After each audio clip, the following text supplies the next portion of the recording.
자, 오늘은 제가 투자를 어떤 식으로 하고 있는가 요거에 대해서 한번 얘기를 해보겠습니다. 원래 이거를 얘기하려고 주제를 잡은 게 아니고 오늘 사실은 어떤 종목을 소개받았어요. 종목을 소개받았는데 그 종목이 성장이 굉장히 빠르고 이익 성장세도 높은데, 그래서 제가 개인적으로 그냥 추정하는 걸 좋아하기 때문에 추정하기에는 PER이 10배, 12배일 것 같았거든요. 최소한. 물론 요즘 시장 상황이 안 좋으니까 이거보다 좀 낮을 수 있다고 생각했지만 이 언저리라고 생각했습니다. 근데 그렇지도 않고 그분의 추정 혹은 이제 일반적인 상황을 봤을 때는 한 두세 배 더라 PER이. 그래서 아니 성장하고 있는데 기업도 성장하고 산업도 성장하고 근데 두세 배 이게 말이 되나 라는 생각을 하다가, 근데 제가 좀 계속 보다 보니까 이 종목을 아무리 생각해도 마음 편하게 투자할 수는 없겠더라고요. 이 종목이 싸다 안 싸다를 떠나서 제가 할 수 있는 서클 오브 컴피턴시가 있는데 거기에 해당이 되냐 안 되냐 고민을 했을 때 저한테는 해당이 되지 않더라 라는 생각이 들었습니다. 그래서 왜 그런가 라는 고민을 좀 해봤어요. 일단 하나씩 얘기를 해보자면, 저도 보유하고 있는 종목이나 고려하고 있는 종목들이 PER이 심지어 두세 배 이런 종목들도 있지만 이게 보통 저성장 산업이거나 여러 가지로 오해를 받았다든지 뭔가 이유가 있죠. 그래서 그렇게 고속 성장을 하고 있는 건 아니거든요. 아니면은 뭔가 숨겨진 부분이 있던가 이런 건데, 아니 성장을 누가 봐도 되게 뚜렷하게 숫자가 나오면서 두세 배, 약간 예전에 나이스정보통신 보는 느낌이 들었습니다.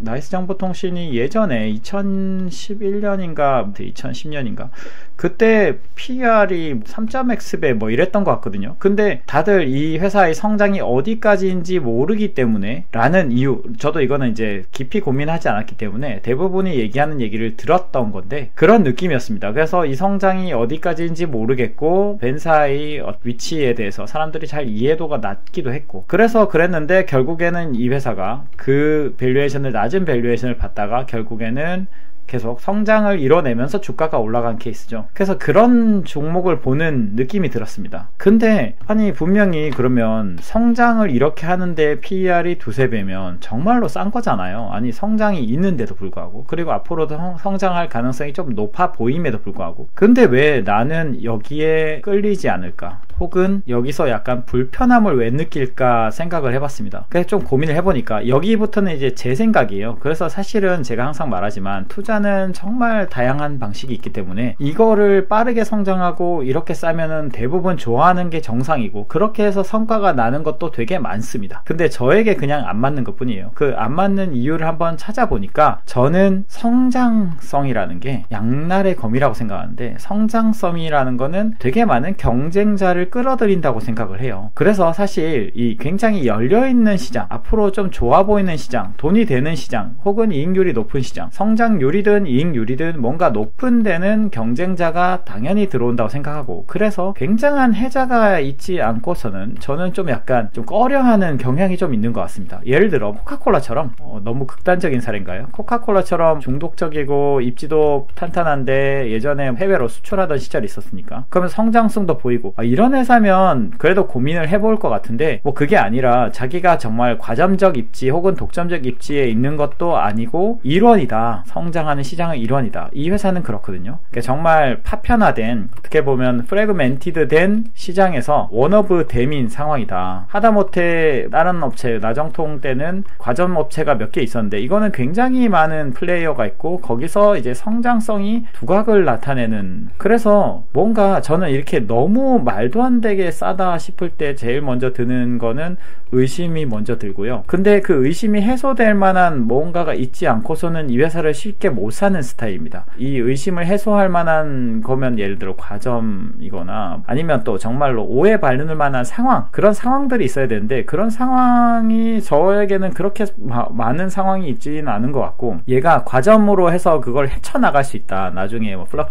시장이 플럭추에이션이 생길 수 있잖아요. 그런 생각이 또 들지도 않더라고요. 그래서 제가 하는 방식이 특이하긴 하구나라는 생각을 한 게, 저는 성장이 좋으면 일단 조금 거부감이 드는 경향이 있습니다. 아까 말했듯이 경쟁자가 많아질 거고, 경쟁자 넘버가 많지 않더라도 일단은 경쟁의 강도가 강해진다고 저는 생각하거든요. 그래서 사실 정말 싸고 분명히 수익이 날 수도 있다고 생각하는데, 굉장히 높은 확률이라고 생각하지만 저는 투자를 못 하겠더라고요. 성장성이 높아서 일단 거부감이 드는데, 건데 거기서 사실 소규모 플레이어다. 그래서 이런 경우가 제가 돌이켜보면 많았던 것 같아요. 성장성이 굉장히 높은 미래가 되게 탄탄한 투자들이 많았거든요. 실제로 그게 성과가 되게 많이 나기도 했었어요. 사람들이 주변에 뭐 얘기한 거 좀 듣고 하면. 근데 약간 이게 본능적인 문제인 것 같아요. 제가 본능적으로 이런 부분들을 좀 불편해합니다. 그래서 그 성장성이 아무리 휘황찬란하고 그 회사가 거기서 심지어 엄청 잘하고 있다 하더라도 그게 나중에 잘못될지 어떨지 제가 이 손에 안 잡히면 좀 불안해하는 경향이 있어요. 그래서 사실 제가 보는 건 저도 성장을 싫어하는 건 아니거든요. 정말로 해자가 정말 튼튼하고 성장성이 높으면 그러면 저도 너무 좋죠. 그걸 심지어 싸게 사면. 근데 이런 경우가 생각처럼 잘 없더라. 나에게 그런 행운이 오기가 참 쉽지는 않더라. 정말로 엄청난 위기가 와서 모두가 싸진 상황이 아니고서는 혹은 정말로 스몰이라서 스몰캡. 그래서 이 종목이 그렇게 해당이 될 수도 있다고 생각해요. 정말로 스몰캡이라서 아무도 못 보는 이런 상황이었다. 그러면 정말로 대단한 성과가 나올 수도 있다고 생각하지만 사실은 저는 보다 보니까 어쩔 수 없이 성장성이 좀 저조한 심지어 성장이 이렇게 꺾이는 회사도 많이 보고요. 단기적으로 한 3, 4년간은 우울한. 그래서 사실은 당장 좋아지다가 약간 꺾이면 먹구름이라는 얘기를 많이 하잖아요. 기사로. 먹구름이다 혹은 침체다. 근데 이걸로도 검색이 안 되는 종목들을 좀 보는 편인 것 같습니다. 아예 언급조차 하지 않는. 약간 화두가 돼야 이 먹구름이나 침체라는 얘기를 할 건데 요즘에 사람들이 화두가 되고 있는 반도체 같은 거. 반도체가 침체일 거다 먹구름일 거다 왔다 갔다 얘기가 있잖아요. 뭐 더 잘 될 거다.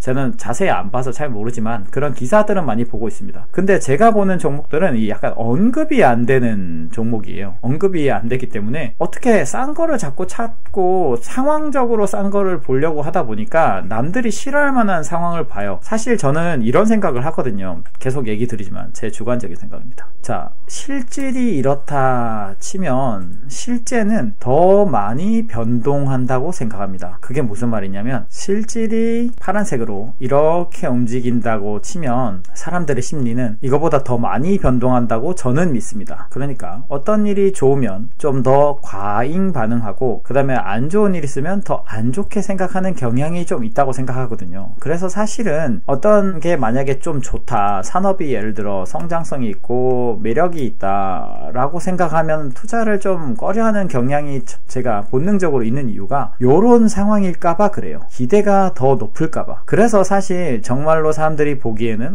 저거는 매력도 없고 숫자도 안 나오는 거 왜 보나 싶지만 그렇기 때문에 봅니다. 그렇기 때문에 이렇게 사람들이 더 실망을 했을 거라고 추정되기 때문에 보고요. 거기서 마음을 편하게 느낍니다. 그러니까 제가 이제 예전에 한번 얘기했다시피 자기만의 스타일이 있어요. 저는 이제 한 가지 예일 뿐입니다. 제가 그래서 한 가지 예를 들었던 게 이제 여러분들이 투자는 어떻게 하는지 저평가는 어떻게 평가하는지 이렇게 궁금해 하셔서 그냥 저희 방식을 말씀드린 거예요. 저는 그렇게 반대로 하려는 걸 좋아하고 이게 옳은 게 아니라요. 아까 그런 종목들이 성장이 정말로 20%씩 찍히는데 25%씩 찍히는데 PR이 두세 배다. 그러면 그거 사서 투자하는 것도 좋은 방법입니다. 방식이 다르고 그 사람한테 맞는 마음이 편한 방식이 다른 거예요. 저는 제가 이런 걸 감당을 못하기 때문에 못하는 거고 절대 이게 뭐가 잘못됐다는 게 아니라 저는 이런 방식으로 하고 있다. 그러니까 자기가 어떤 상황에서 제일 마음이 편한지를 고민해보고 그 방식을 맞춰서 익혀나가면 좋은 성과가 있지 않을까라고 생각합니다.